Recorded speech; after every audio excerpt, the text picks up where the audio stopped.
Assalamualaikum warahmatullahi wabarakatuh.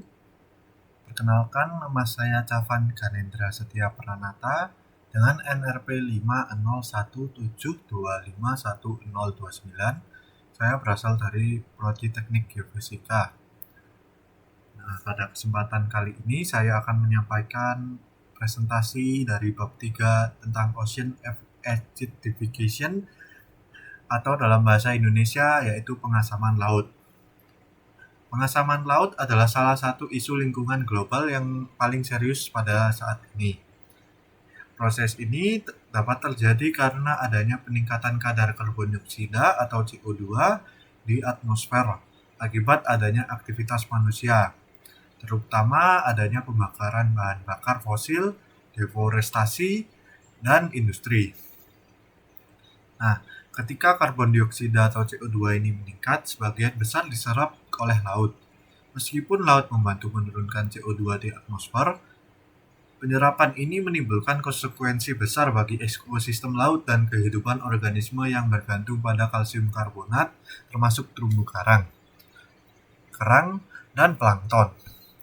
Nah, pada bab ini akan menjelaskan bagaimana proses pengasaman laut dapat terjadi, apa dampaknya, dan bagaimana para ilmuwan menelitinya, serta apa yang bisa dilakukan untuk mencegah kerusakan ekosistem itu lebih lanjut. Nah, apa itu pengasaman laut? Pengasaman laut adalah proses penurunan pH laut karena air laut menyerap CO2 atau karbon dioksida dari atmosfer. Ketika karbon dioksida larut dalam air, ia membentuk asam karbonat atau H2CO3 yang kemudian melepaskan ion hidrogen atau H+, sehingga air laut menjadi lebih asam. Reaksi kimia utamanya CO2 ditambah H2O, maka menjadi H2CO3 dan H2CO3 menjadi H+ ditambah HCO3-. Nah, ion H+ yang meningkat menyebabkan pH turun. Proses inilah yang disebut acidification atau pengasaman. Nah, sejak era industri, pH laut turun menjadi 8,2. Turun dari 8,2 menjadi sekitar 8,1. Tetapi karena skala pH logaritmik, perubahan 0,1 pH sama dengan peningkatan keasaman sekitar 30%. Nah, apa penyebab utama pengasaman laut?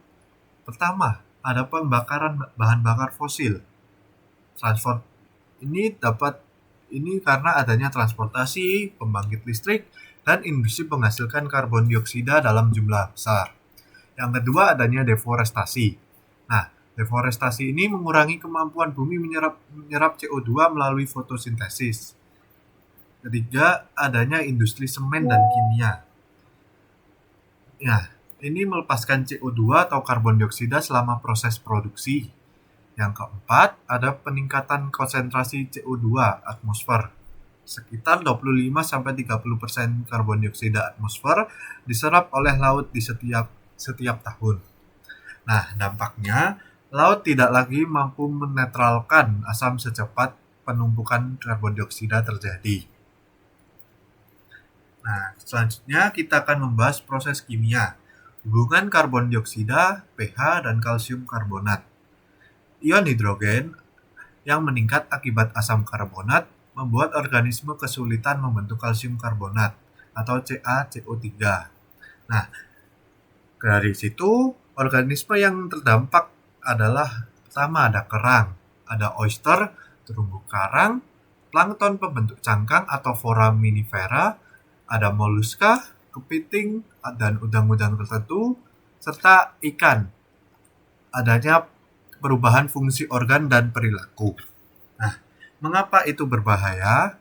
Karena ketika H+ meningkat, kalsium karbonat menjadi mudah larut. Hewan bercangkang sulit tumbuh secara normal, dan terumbu karang mengalami pemulihan dan keretakan struktur. Selanjutnya kita akan membahas dampak dari pengasaman laut. Yang pertama, dampak pada organisme bercangkang.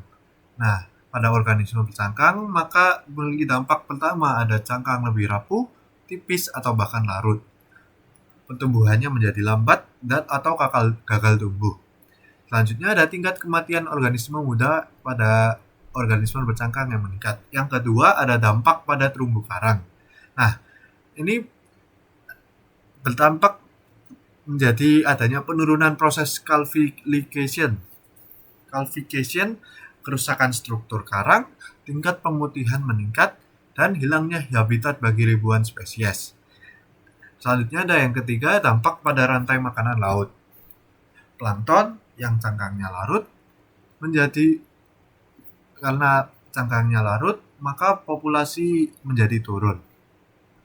Ikan kecil bergantung pada plankton, maka ikut menurun.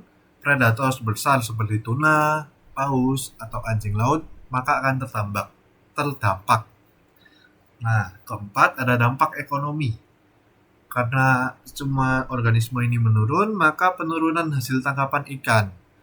Terjadinya industri perikanan kerang dan oyster dunia terancam, dan pariwisata bahari, snorkeling atau diving mengalami kerugian besar. Selanjutnya kita akan membahas proyek penelitian. Nah, bab ini menjelaskan sebuah penelitian ilmiah tentang efek pH terhadap organisme bercangkang. Nah, metode penelitiannya ini dilakukan dengan pertama, ada menggunakan karang atau clamps untuk melihat bagaimana perubahan pH mempengaruhi pembentukan cangkang. Karang ditempatkan pada akuarium dengan pH berbeda. Yang pertama ada pH normal, dua pH sedikit lebih asam, dan ketiga ada pH sangat asam. Nah, tujuan dari penelitian yang dilakukan ini untuk mengetahui kecepatan pertumbuhan cangkang, membandingkan berat, ketebalan, dan ukuran cangkang, dan mengamati tingkat kelangsungan hidup. Nah, hasil yang umum yang terjadi pada penelitian ini, pH rendah, cangkang maka akan tipis, pertumbuhan menjadi lambat, dan tingkat kematian meningkat. pH normal, cangkang menjadi lebih kuat dan cepat terbentuk. Nah, ini membuktikan bahwa pengasaman laut memiliki dampak langsung pada organisme bercangkang. Nah, untuk itu kita harus mengetahui bagaimana upaya mengatasi pengasaman pada laut. Yang pertama, ada mengurangi emisi CO2 atau karbon dioksida global dengan menggunakan energi terbarukan pada mobil, pada industri. Kita mulai beralih ke energi yang terbarukan. Yang kedua, efisiensi energi seperti menghemat dan menggunakan cara secukupnya untuk energi yang tidak terbarukan. Yang ketiga, menggunakan transportasi ramah lingkungan seperti menggunakan listrik atau bahan bakar lainnya. Yang kedua ada reforestasi dan konservasi hutan. Ini maksudnya kita mengubah fungsi hutan ini menjadi lebih baik dan melakukan penghijauan. Selanjutnya, ada mengurangi polusi industri laut. Itu harus mulai larang untuk membuang limbah industri ke laut secara tidak difilter dan mengurangi pembuangan limbah secara tidak difilter atau tidak disaring terlebih dahulu. Yang keempat ada rekayasa habitat laut dengan menanam kembali ke terumbu karang dan melindungi ekosistem lamun dan mangrove sebagai penyerap karbon dioksida. Nah, dan kelima yang paling penting kesadaran publik atau kesadaran kita bersama. Nah, ini dapat dilakukan dengan mengurangi penggunaan plastik, menjaga kualitas air laut, dan mendukung regulasi lingkungan. Nah, kita dapat mulai lakukan itu mulai dari sekarang dengan belanja di minimarket atau di warung-warung dengan membawa tas belanja sendiri. Kita kurangi penggunaan plastik untuk itu. Lalu ada menjaga kualitas air laut. Nah, mendukung regulasi lingkungan. Kita harus mendukung dan menggalakkan untuk regulasi lingkungan seperti melakukan penghijauan. Kita mulai dari diri kita dan pemerintah, kita menggalakkan, kita dukung, dan seperti yang lain-lainnya. Nah, sebagai penutup, pengasaman laut adalah proses serius yang diakibatkan oleh meningkatnya kadar karbon dioksida di atmosfer. Walaupun laut memberikan perlindungan dengan menyerap sebagai karbon dioksida, kapasitas ini memiliki batas. Nah, dampaknya terlihat jelas pada organisme bercangkang, terumbu karang, rantai makanan, hingga ekonomi manusia. Penelitian ilmiah pada bab 13 ini menunjukkan bahwa penurunan pH secara langsung melemahkan organisme penting di laut. Ini memberikan bukti kuat bahwa pengasaman laut harus menjadi perhatian utama dalam upaya mengurangi perubahan iklim. Melalui perubahan gaya hidup, pengurangan emisi, dan perlindungan lingkungan, kita dapat membantu menjaga kesehatan laut, yang merupakan rumah bagi jutaan makhluk hidup dan sumber kehidupan bagi kita, umat manusia. Nah, sekian presentasi dari saya.